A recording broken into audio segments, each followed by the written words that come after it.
Hi, I'm Margaret and welcome to my artsy corner of the internet. So today we're going to talk a little bit about the different eras of ballet. If you go back to the earliest days of ballet, and then if you compare that to modern day ballets that are being created, they could honestly be different dance styles, but they're all kind of in the same lineage, so we consider them all ballet. So today we're going to talk about a couple different points in history with pretty clear distinctions, aka the eras of ballet. I should also mention before we get started that there are some debates about exact dates. So basically I gathered and then summarized everything that I found, and I tried to figure out the best dates that I could, the most agreed upon, but there's no like hard line. So please don't get into any arguments on the exact date which Romantic ballet started, because as I've said before, it's art, so is there really a right answer? No. So let's start with the very beginning. So the very first era of ballet, I need to stop doing this. The very first era of ballet was the Renaissance.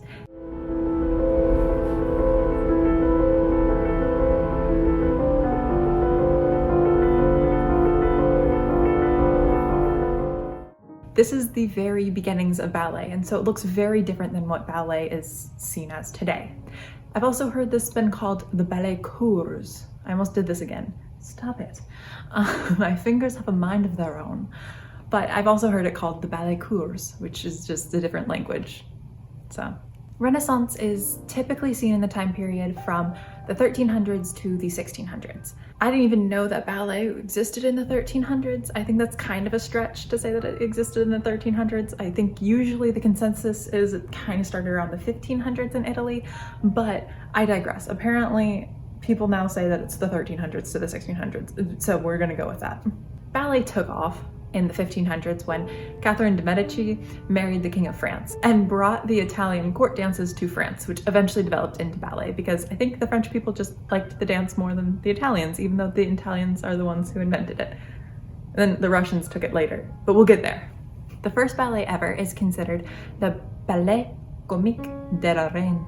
The first ballet ever is considered Le Ballet Comique de la Reine, which means the comedic ballet of the Queen. And I already did a video about that, so I'll link it if I remember.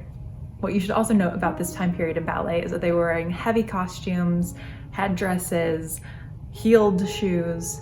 When women were allowed to start dancing, they wore floor-length long gowns, so it looked very different than what we know now. Also, these were often performed in ballrooms, not on stages yet, and so it was much more of a court thing for the royals. Often during this time, ballets were performed by the people in court, for the people in court. And they were used to celebrate weddings, political events, and to just, I don't know, celebrate the monarch. Basically, no peasants allowed in Renaissance ballet. As for the movement quality in Renaissance dancing, a lot of it is just small, delicate movements, and that's basically all you have to know. Very subtle, very small, lots of stepping, nowhere near the big leaps and anything that we do today. The next era of ballet is the Baroque era, also called opera ballet, by like one person on the internet, but I thought I would mention it.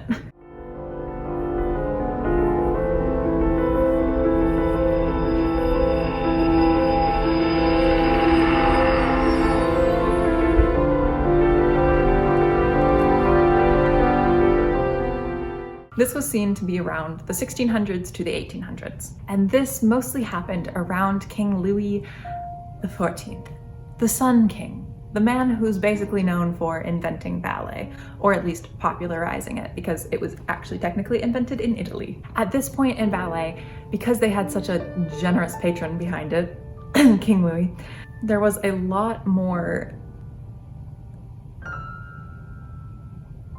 oomph put into it. Maybe? There was a lot more,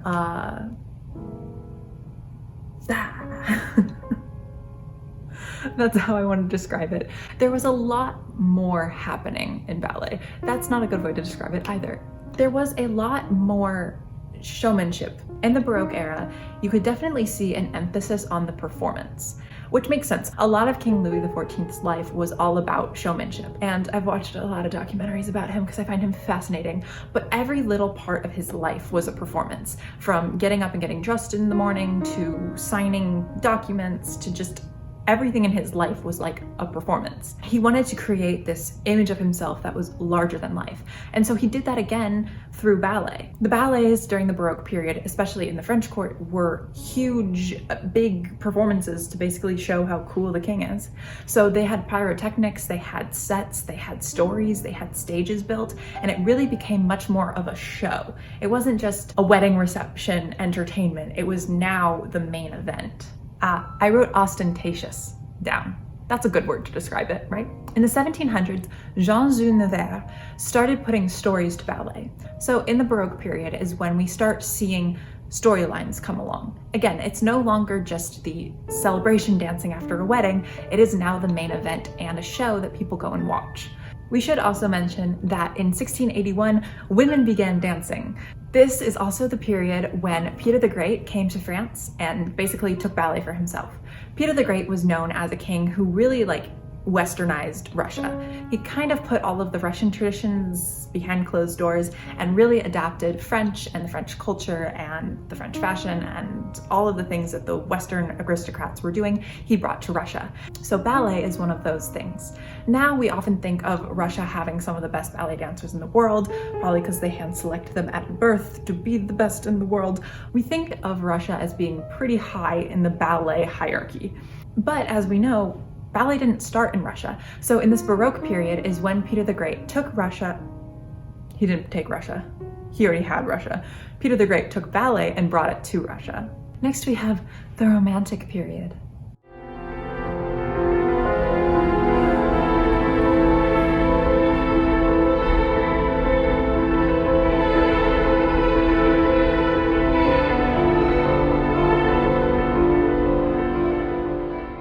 And no, I'm sorry, this was not a time when there were just a bunch of rom-com ballets, but wouldn't that be great? The Romantic period, also sometimes called Ballet d'Action, this era began in the early 1800s. This is often what happens with art, is the first couple eras are very long because the development of the art took a long time to develop and change. Then from the 1700s to the 1750s, things got faster. And now all of a sudden you have new dance techniques coming out every 2 years. So you kind of see that exponential growth.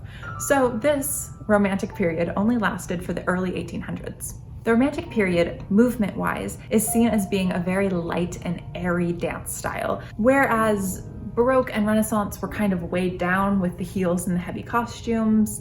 Romantic ballet was more airy. There were more jumps, there were more leaps, and the costumes were flowier and lighter, and so you really overall got a tonal shift in ballet. Also during the Romantic period, women began to dance on point and take point seriously. You might know that Les Sylphides is a Romantic ballet, and Les Sylphides, whoa, that's not a word. Les Sylphides was the first ever performance to have a woman perform on point for the whole time. Also during the Romantic period, women began to gain more popularity in ballet, probably because of the use of point work. Women took on a lot of the lead roles in ballets, and they were portraying these mythical creatures and were ethereal and beautiful on stage. And so a lot more people began to prefer female dancers over male dancers. And so you saw a lot of male dancers leaving the opera and women taking their place. And sadly, the men never really came back. Also, a lot of ballets during this period were based off of folk tales and folk traditions, and they were meant to be fun and beautiful to watch, but they weren't really meant to have a whole lot of meaning to them. Marie Taglioni was also probably the most famous ballerina during this point. She's known as the first woman to dance on point, and she, I think, is probably one of the first very famous ballet dancers, and she came from the Romantic period. Next, we come to the classical period of ballet.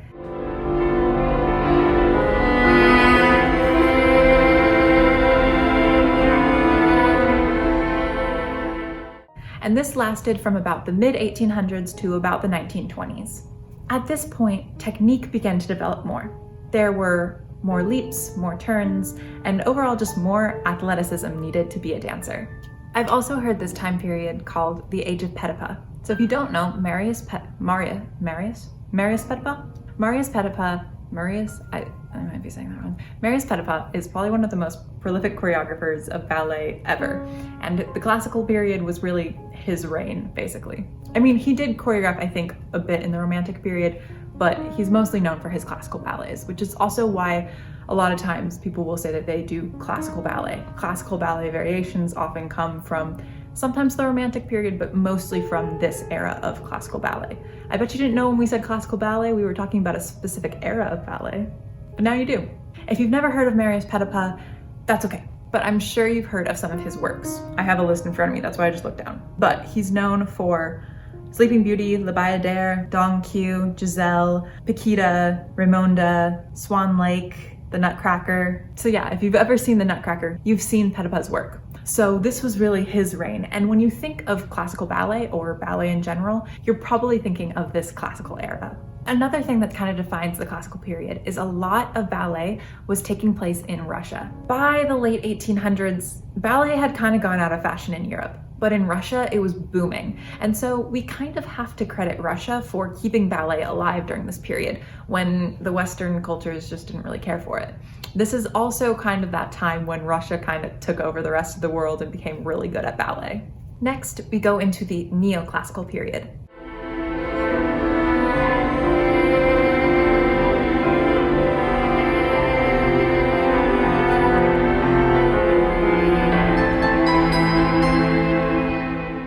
So the Neoclassical period takes place from about 1920 to 1960, and basically balanchine. That's all you have to know. If you know who balanchine is, you totally understand Neoclassical ballet. So as I just kind of said, classical ballet was big in Russia. And during this period of like 1920 to 1960, there was still a lot of classical ballet happening in Russia. But the reason why the eras kind of get a little funky is because Russian ballet developed different from American ballet. So this neoclassical period that was happening with balanchine was pretty much only happening in the USA. Balanchine was actually an immigrant, so he kind of took the love of ballet from Russia and brought it to America and made it his own. Balanchine ballet, if you don't know, is very athletic. It's very fast, very jumpy, very athletic. Balanchine liked very tall, very lean, athletic dancers. And this is really when we see the athleticism in dance just skyrocket. Look it up there. It's hi Balanchine. I'll be right down here. This is also the time that we see abstract ballets coming in. Basically ballets that don't have a storyline. So in a way, it's almost like we're going back to the Renaissance period. Ballets in the Renaissance era didn't have stories, but there had been stories up until Balanchine, and then Balanchine went back to basically the roots of ballet and created abstract ballets again. This was seen as a new innovation, but if you really look at the history, it was kind of just reverting back to the beginning of ballet. Basically, neoclassical period, Balanchine, fast, sharp, no stories. And now we come to the contemporary period.